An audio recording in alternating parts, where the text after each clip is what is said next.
क्या अब अपनों से दूर रह करके पढ़ने की प्रॉब्लम होगी खत्म? झारखंड उच्च शिक्षा में लगने वाली है नई रंगीन पंख। This video is divided into 4 wings और sections. First wing, background. हाल के दिनों में इजराइल के शोधकर्ताओं ने पौधों से निकलने वाली आवाज के बारे में पता लगाया है।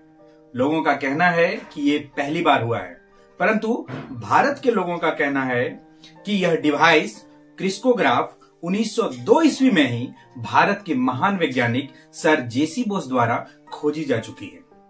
इस बात की जानकारी उन्होंने अपनी पुस्तक the response in living and non living में दी है। वह एक ऐसे वैज्ञानिक थे जिन्होंने साइंस फिक्शन एवं पौधों में एक्टिविटी के बारे में बहुत कुछ खोजा। विंग 2, अभी ये क्यों बता रहे हो? यह कैसा संजोग है कि झारखंड एक ऐसा प्रदेश है जो प्रकृति से परिपूर्ण है। यहाँ के लोगों का प्रकृति के प्रति गहरा लगाव रहा है, वो उसकी भाषा को भी समझते हैं और जिसका वैज्ञानिक सत्यापन भी इसी धरती से सर जेसी बोस ने किया है। आज इसके गौन होते नाम को फिर से झारखंड से जोड़ने का समय आ गया, क्योंकि गिरिडीह के स्थानीय विधायक और झारखंड सरकार की पहल से संशोधन विधेयक 2024 तत्कालिक राज्यपाल सीपी राधाकृष्णन के द्वारा मंजूरी मिलने के बाद झारखंड के गिरिडीह स्थित पचम्बा के जरेडी गांव में जेसी बोस यूनिवर्सिटी का निर्माण होने जा रहा है। आज से ठीक 1 वर्ष पूर्व यानी 20 जनवरी 2024 को झारखंड शिक्षा विभाग के उच्च सचिव राहुल पुरवार द्वारा जमीन का निरीक्षण किया गया एवं 75 एकड़ जमीन अधिग्रहण कर लिया गया है। वर्तमान में झारखंड सरकार के द्वारा इसके बाउंड्री वाल के लिए भी टेंडर निकाला गया है। इसी के साथ ही इसी कैंपस में यानी कि इसी यूनिवर्सिटी के कैंपस में एक इंजीनियरिंग कॉलेज बनना भी प्रस्तावित है। विंग 3, इससे हमें क्या? Talking about it's benefits, Giridih में जेसी बोस विश्वविद्यालय का बनना इस क्षेत्र के शैक्षिक परिदृश्य में एक महत्वपूर्ण छलांग को चिन्हित करता है। यह विश्वविद्यालय academic excellence, innovation and research की स्थापना करके सरकार गिरिडीह और आसपास के जिलों के छात्रों को पीक लेवल एजुकेशनल अपॉर्चुनिटीज प्रदान करने की टारगेट रखती है। गिरिडीह और कोडरमा के सारे कॉलेज अब से पहले 1992 में स्थापित विनोबा भावे यूनिवर्सिटी हजारीबाग के अंडर रन करते थे, जो गिरिडीह से 120 किलोमीटर थी, जो स्टूडेंट्स को ट्रैवल करके कवर कर पाना इजी नहीं था। इसीलिए परिवार से दूर रहकर वहां लॉज या कोई रूम्स लेना पड़ता था।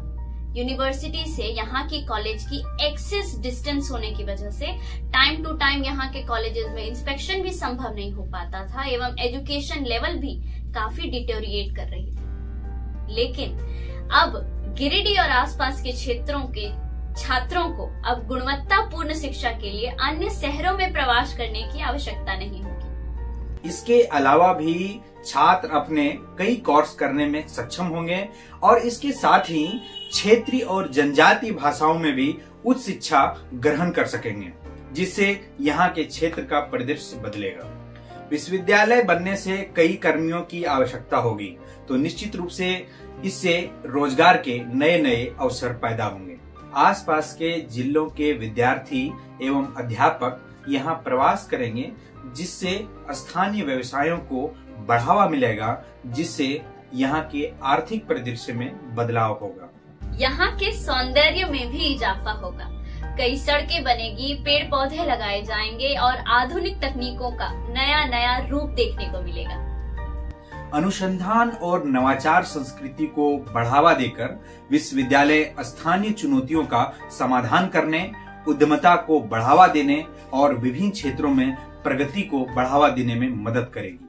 विश्वविद्यालय के स्थापित होने की जो सबसे बड़ी उपलब्धि होगी शहर के लिए, वो ये होगा कि यहाँ विद्यालय के खुलने से शहर में विद्वान शिक्षकों की उपस्थिति बढ़ेगी, जिसकी वजह से नए नए विद्यार्थियों को बेहतर शिक्षा में प्रदेश में अव्वल उपस्थिति लाने में मदद मिलेगी।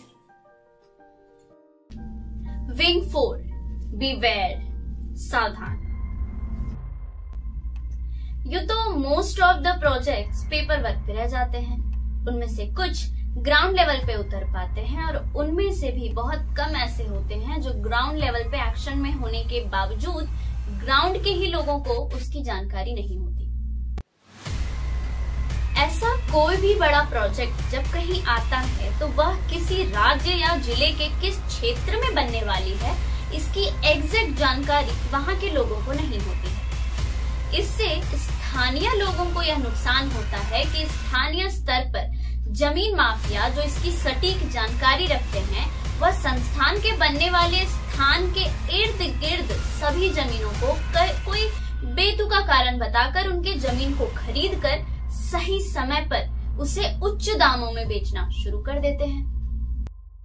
और जब तक उन स्थानीय लोगों को ये आभास होता है कि जिस जमीन को उन्होंने औने पौने दामों में बेच दी वह कितनी कीमती थी, फिर क्या देखते ही देखते उसकी आंखों के सामने से ही उनका अधिकार छिन जाता है, वो अपने अधिकार से वंचित हो जाता है।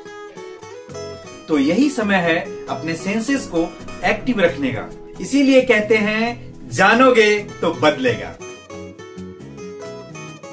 Knowledge, environment, awareness, education level, more enrollment, less dropouts, and most important, minimizes brain drain.